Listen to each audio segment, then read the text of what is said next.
Четворица во притвор, 6 мина во куќен притвор со забрана за комуникација и 8 мина на кои им се одземени патните исправи мора да се јавуваат во судот. Сите се осомничени за тешки дела против општата сигурност. Ова е епилогот од вчерашното проширување на истрагата за трагедијата во Кочани која однесе 61 живот.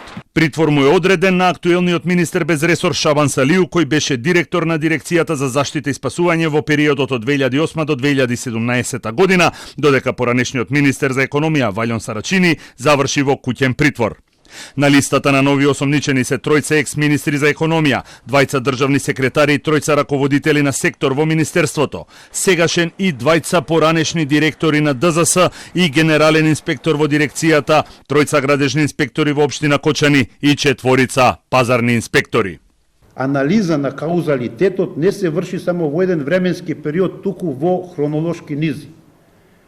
Првична точка која зедовме на пропуст, а тоа е кога е првпат евидентиран проблемот, последователни пропусти, дали повеќе субјекти го игнорирале проблемот низ годините, моментот на последицата, дали конечниот настан, штета, несреќа и така натаму е директно поврзан со кумулативните пропусти, и токму затоа повторувачките пропусти на различни лица низ подолг временски период се земаат предвид при анализа на причинско-последичната врска.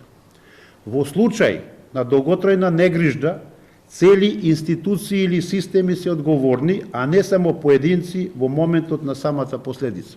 Коцевски нагласи дека истрагата утврдила деценијски пропусти кај Министерството за економија, Дирекцијата за заштита и спасување, локалните власти и пазарниот инспекторат, кои довеле до трагедијата.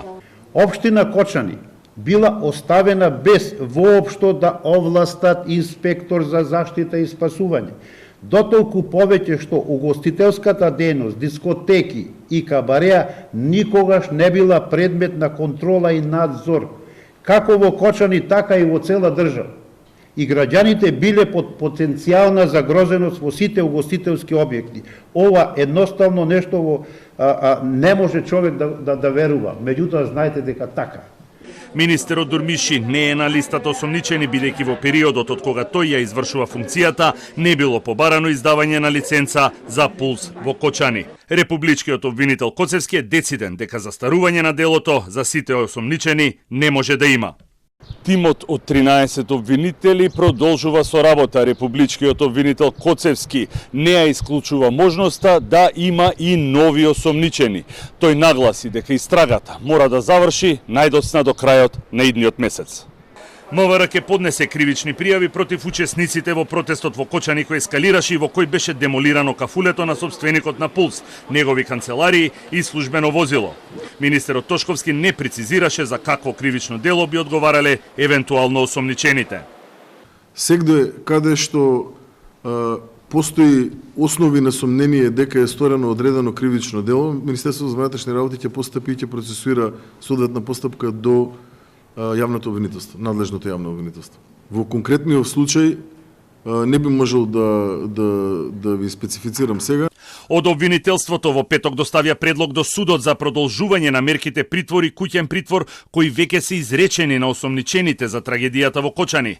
А од Кочанскиот суд за Телма соопштија дека веднаш е почната постапка за одлучување, а се со цел да се запази законскиот рок.